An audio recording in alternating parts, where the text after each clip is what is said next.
بسم الله الرحمن الرحيم. هنوريكم حاجة دلوقتي من ضمن المشاكل الفنية اللي بتحصل في المشاتل. احنا بنقول الشتلة سلعة زي أي سلعة في مشاتل كتيرة بتعك ولا تتخذ الإجراءات الفنية الصحيحة في إنتاج الشتلة. إنتاج الشتلة ده ليه أمور فنية لابد منها.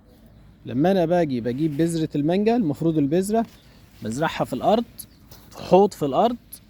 البذرة بعد ما بيحصل فيها الإنبات خلاص الشتلة بتبقى 30 سنتي، بناخد الشتلات دي بنفرزها، تتفرز، نشوف الجذور بتاعتها. بعد كده بحطها في كيس الزراعة. بعد ما توصل الشتلة لعمر ال6 شهور بطعمها، باجي بعد كده بطعمها. للأسف مش عايز اقولك ان 70-80% من المشاتل بتستسهل وتروح زارع البذرة، يزرع البذرة فين؟ في الكيس مباشرة. ما يزرعش البذرة في الأرض وبعد ما يحصل الإنبات يفرزها وياخد الشتلات الكويسة، يفرز الجذور والساق الرئيسية وياخد الشتلات يحطها في الكيس. لا، هو بيزرع في الأرض مباشرة. زراعة في الأرض مباشرة بتكون حاجة اسمها الجذور أو الساق السكسفونية. السكسفون اللي بيقعدوا يزمروا بيه ده بتاع زمان، ده اسمه السكسفون، مش كده؟ جميل. أو ساق رقبة الوزة اللي هي كده معوجة. طبعا محدش يعرف لا ياكل البط ولا وز دلوقتي، خلاص انسوا، نتكلم بس على الوز اهو، اللي هي دي. الجدر ده لو انا حفرت تحت هتلاقيه لافف جاي بيتعرج. ده بيعمل تقزم للشتلة وبيخليها متحجمة والنمو بتاعها محدود.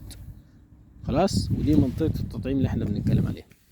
طيب لو الشتلة الجذور تحت الالتواء ده محدود هتنمو زي الفل. الالتواء ده شديد هتفضل محلك سر مهما تعمل فيها.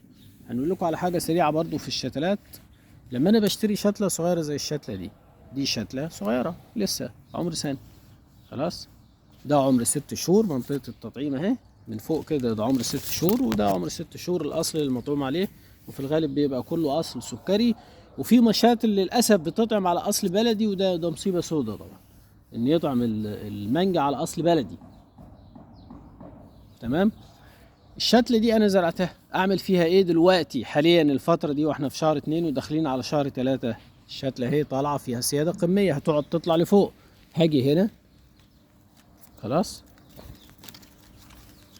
واروح عامل كاتنج يعني هقطع هنا بالمقص خلاص فوق العود اهو، او هقطع هنا.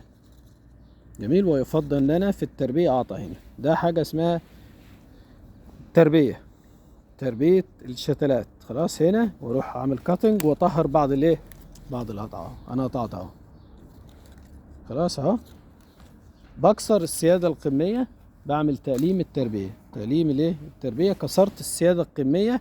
الهرمون بتاع النمو دايما بيبقى مركز في السيادة القمية. كسرت السيادة القمية، الهرمون بتاع النمو هينزل يرد تاني في العصارة في النبات اللي تحت، هيروح يديني فروع جانبية من الإبط الأوراق دي. شايف كل ده؟ هيديني فروع جانبية. الفروع الجانبية دي هي اللي هيكون منها الليدر أو القوائد الرئيسية اللي هتشيل النبات.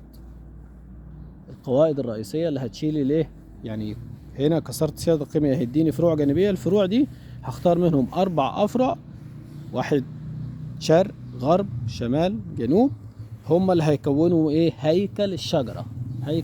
ده ملخص عملية تأليم التربية. طبعا قطعت يعني جرحت النبات. انا لو جرحتك لازم اطهر ايدك على طول، يبقى ده الجرح ده لازم يتطهر مباشرة.